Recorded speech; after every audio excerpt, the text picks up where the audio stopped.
we've all heard the anti-aging mantra, 50 is the new 30 or 60 is the new 40. Well, CEO of AARP, Ann Jenkins, says no way. And her new book disrupts every age-old myth about the 50 and older set. Well, right now we are very pleased to welcome Joanne to our show, and she's going to talk to us about aging, ageism, and how to be an age disruptor. Joanne, thanks for being with us today. Hello. So, Joanne, let's get right into this. What is your mantra? What do you say to all these mantras that are out there about aging today? Well, I like to say that 50 is not the new 30 and 60 is not the new 40, that 50 is the new 50 and it looks good, and that we ought to be owning our own age and feeling good about where we are in life. Oh, that sounds like a great plan. Now, let's also talk about definition here. What is an age disruptor, and how can we disrupt aging? Well, age disruptors are people who are living their life to their fullest every day and not letting society's outdated beliefs determine what they should or should not do at a certain age. It's not just about people over the age of 50, it's also about the young, and it's trying to create what I like to refer to as an ageless society, that people are living and their lives and in very meaningful ways and not letting old, outdated beliefs determine what they should or should not do. Now let's talk about your book, Disrupt Aging. What inspired you to write this book, and what are you hoping people will learn from it?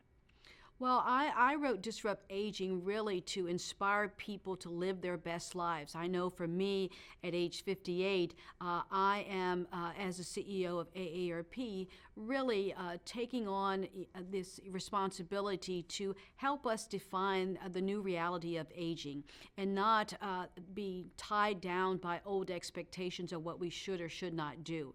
And so as we've been going around the country talking to people about how they're living their lives, many people all across the country, our members and non-members, are saying that's exactly the way I feel. I'm feeling good about where I am in life, and I want to be able to do more and share more, not only with my family and friends, but also with my communities.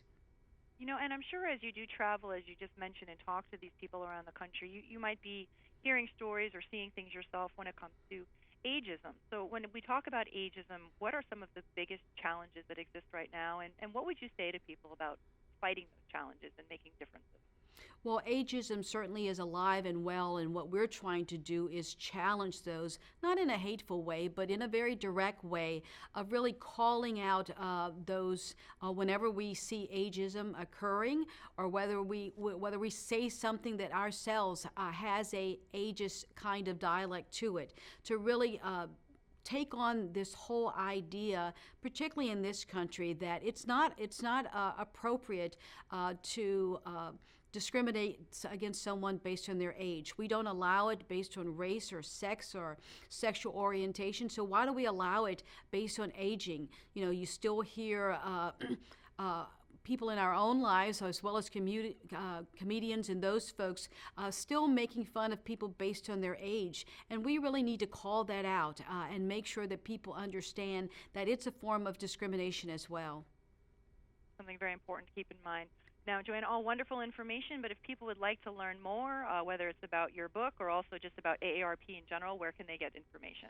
Well, we would invite people to come to our website at disruptaging.org. They can get all of the information about disrupt aging and how to be a disruptor, and also record their own stories there about how they're disrupting aging every day in their communities. All right, fabulous. Look forward to seeing some of those stories as well. Ann Jenkins, thanks for spending some time with us today. Thank you.